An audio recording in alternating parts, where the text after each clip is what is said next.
মিমি বলছি যে তোর জন্য আমি একটা খুব ভালো রান্না করেছি, খাবি না? বৌমনি আমার তো সব নখ খাওয়া হয়ে গেছে, একটা নখও নেই, কি খাবো আমি? ও নখগুলো নেই না, হাতের নখ সব খেয়ে ফেলেছিস। পায়ের নখগুলো খা। হ্যাঁ হ্যাঁ এটা ঠিক, এটা ঠিক। বৌমনি আমি বলছিলাম যে পাগলদের কাণ্ড কারখানায় আমি নেই, আমি যাই, যত ওরা পাগল। এই বাবা কি বলে গেল? এই পুলিশ বাঁচা!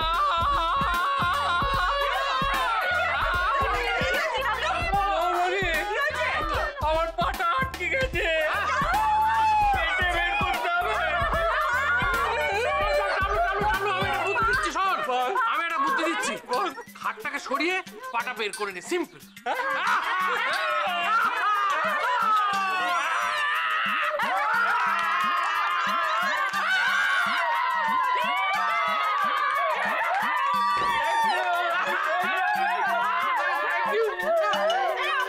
কি হচ্ছে কি এসব?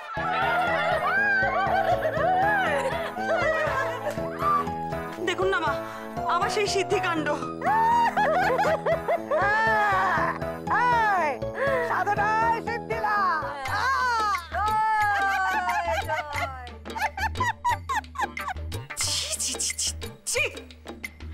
মা হয়ে গেল।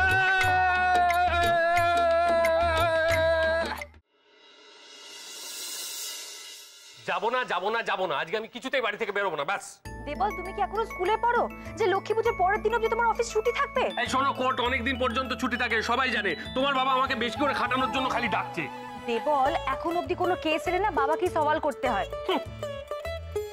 তুমি এখনো পর্যন্ত সলভ করতে পারো না দেবল। এই ছুটিতে বাবার সাথে একটু বসবে, অনেক কিছু শিখতে পারবে, বোঝার চেষ্টা করো। তুমি চুপ করো তো, আমি কি সারা জীবন ট্রেনিং হয়ে থাকবো নাকি? এই তো সেদিন একটা ক্রিটিক্যাল কেস সলভ করলাম। আসলে তোমার বাবা চায় না জামাই মেয়ের সঙ্গে একটু বেশি সময় কাটাক, সেই জন্য ডেকে পাঠাচ্ছে। বেশি বাজে কথা বলো না, তুমি একটা কুঁড়ের বাচ্চা। কি? আমি কুঁড়ের বাচ্চা? বাড়ির সমস্ত কাজ একা হাতে, পুজোর বাজার থেকে আরম্ভ করে সবকিছু কে করলো? অরূপদার মেজদা। কি কি মিথ্যে কথা বলে বাবা! ওই গরুর ইয়ে থেকে শুরু করে সবজি বাজার সমস্ত কিছু কে জোগাড় করলো? শোনো, তোমার যদি কনফিউশন থাকে না, যাও গিয়ে বৌমনিকে জিজ্ঞাসা করো, জানতে পারবে, সব একা হাতে করেছে। ঠিক আছে, আমি তাই যাই। হ্যাঁ যাও। মা তোর সাথে আমার একটু দরকার আছে। ও বৌমনি, বলছি তোমার দেবরানী মনে হচ্ছে না স্মৃতিভ্রংশ হয়েছে। ওকে একটু বলে দাও তো কিভাবে আমি একা হাতে পুজোর সমস্ত কাজগুলো করলাম, বাজার করা থেকে আরম্ভ করে কি টেনে নিয়ে যাচ্ছে। এ কি কি দরকার বলছিলে বলো? শোন না, ওই নেটে না একটা জিনিস খুঁজে বার করতে হবে, একটু তোর সাহায্য দরকার। কি জিনিস? আর জিনিসটা ঠিক কি সেটা আমিও জানি না, তবে ওটার কাজ কি সেটা আমি জানি। তুই একটু বস না আমার সাথে। ঠিক আছে, তুমি মোটামুটি আমাকে বলো, আমি তাহলে খুঁজে বের করে দিতে পারবো। না ওইভাবে হবে না জানিস, আমাকে বসতে হবে। তুই একটু ল্যাপটপটা নিয়ে আমার ঘরে আয়। আচ্ছা তাড়াতাড়ি শোনো, আমার কথাটা এই যে বলছিলাম যে টিফিনটা করে রাখা আছে, যাওয়ার সময় যেন নিয়ে যাও। কেন টিফিন কেন? তোর বাবা আবার বের করবে আজকে, তাই?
বাহ, তাই নাকি? সত্যি কথা বলতে কি মিসেস মিত্র, আমি নিজেও ভাবতে পারিনি এরকম একটা কিছু ঘটতে পারে। মানে লাস্ট 3 মাসে এই প্রথমবার আমাদের জীবনে কিছু ভালো ঘটলো। আগে আমি আপনাকে ফোন করে বললাম না যে ওই ভদ্রলোক সঞ্জয় বাগচি এবং তার স্ত্রী, ওনারা দুজনে মিলে এলেন, এসে গোটা বাড়িটা ভালো করে দেখলেন। তারপর বিকেলবেলা নাগাদ ওনারা ফোন করে কনফার্ম করলেন, যদিও বাড়িতে একটু আভাস দিয়ে গেছিলেন আর কি। টাকা পয়সার কথা সব ফাইনাল করে নিয়েছেন তো? আগে হ্যাঁ, যদিও বাড়ির যা ভ্যালুয়েশন সেই অনুযায়ী টাকাটা খুবই কম। তাছাড়া জানেনই তো যে বেগার্স হ্যাভ নো চয়েস। আমাদের কি এখন ওইসব ভাবনা চিন্তা করার সময় আছে? ধীরে ধীরে বাড়ির সকলের মনোবল ভেঙে যাচ্ছে। আতঙ্ক এমনই একটা জিনিস যে নিজের ছায়াকে দেখেও সবাই ভয় পাচ্ছে। তারপর? হ্যাঁ, তারপর যেটা বলছিলাম, ওনার ফোনটা রাখার পরে দিলীপবাবুর ফোন পেলাম। দিলীপবাবুকে যখন বললাম যে আরেকজন বায়াস আছে, উনি অবশ্য সেরকম কিছু বললেন না। উনি বললেন যে আপনাদের বাড়ি আপনারা যাকে মনে করবেন দিতে পারেন। কিন্তু বিতনু নাছোড়বান্ধা হয়ে উঠল আর কি। ও বলল যে উনি যখন টাকা বেশি দিচ্ছেন তাহলে ওনাকে নয় কেন। আমাদের বাড়ির সকলেরও সেই একই মতই ছিল। সঞ্জয় বাবুকে তাহলে না করে দিলেন? আগে হ্যাঁ, সেটা তো করতেই হলো। যদিও আমার খুব খারাপই লাগছিল ওনাকে না বলতে, তবুও আমি বললাম আর কি। উনি অবশ্য একটু ক্ষুণ্ণই হলেন, কিন্তু আমি আর এইসব ভাবনা চিন্তার মধ্যে ছিলাম না আসলে। জানেন, মানে যে করে হোক এই বাড়ির চ্যাপ্টারটা কমপ্লিট করার জন্য আমি একদম ব্যতিব্যস্ত হয়ে গেছিলাম। শেষ অবধি তাহলে আপনাদের সমস্যা মিটলো, এটাই তো দারুণ ভালো খবর। না না, এর জন্য কিন্তু আমি মিসেস মিত্রর কাছে ভীষণভাবে কৃতজ্ঞ। আপনি যদি দিলীপবাবুকে ওইভাবে না বলতেন তাহলে হয়তো। না না, আমি কিছুই করিনি। আমি শুধু চেষ্টা করেছি আপনাদের একটু সাহায্য করার। এগ্রিমেন্টটা কবে হবে? আগে এগ্রিমেন্টটা আগামী পরশুদিন। মানে দিলীপবাবু চাইছেন যে দেবীপক্ষের মধ্যেই এগ্রিমেন্টটা কমপ্লিট করে দিতে। ও আচ্ছা, আপনাদের তো সেটা হলেই সুবিধে। আগে হ্যাঁ, আমাদের বাড়িরও তাই মত।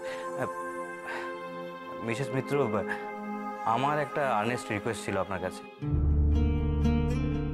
পরশু যদি আপনি আমাদের বাড়ির হয়ে উইটনেস হিসেবে থাকেন তাহলে খুবই ভালো হয় আর কি। মানে প্লিজ না করবেন না, এটা আমার একান্তই ব্যক্তিগত রিকোয়েস্ট।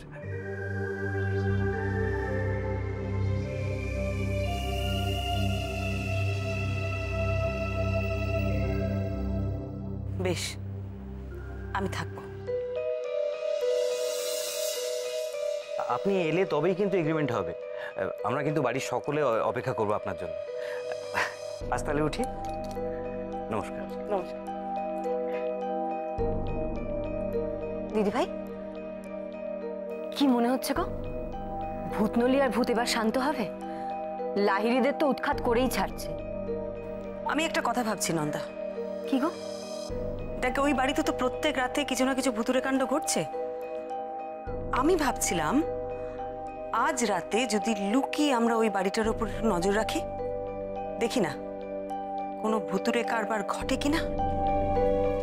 আমি রাজি দিদি ভাই। তুই রাজি তো?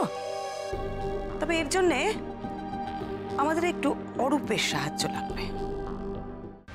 এই ঘরটা কার? ও ঘরে আমি থাকি।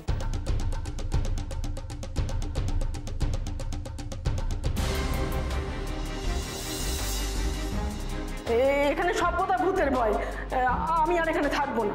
সে কি, এ বাড়ি ছেড়ে তো চলেই যাওয়া হচ্ছে, তাহলে আর কিসের ভয় তোমার?